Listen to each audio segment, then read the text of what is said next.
Contract काय इथं गुजरातची कंपनी आहे ना? हा गुजरातची. गुजरातची कंपनी आहे. बरं बरं. आणि हे कामगार तर सगळे आंध्रा वगैरे?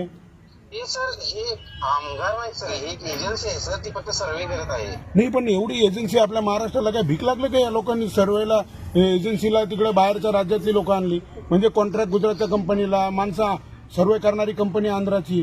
नाशिकमध्ये असंख्य कॉन्ट्रॅक्टर आहेत, नाशिकमध्ये असंख्य कामगार आहे, बेरोजगार आहे, त्यांना का बरं वापरत नाही आपण?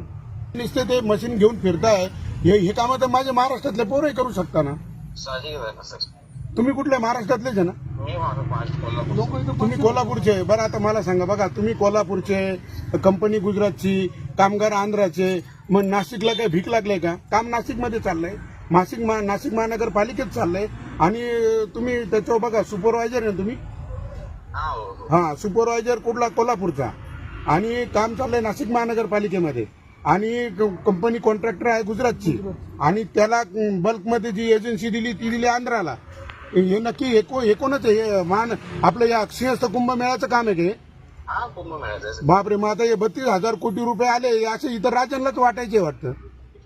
अहो, आमच्या घरानं बुलडोजर फिरवायचा म्हणजे घरं आमच्या जाणार, जमिनी आमच्या घेणार, रस्ते आमच्या इथं करणार. आणि करणारा गुजरातचा कॉन्ट्रॅक्टर.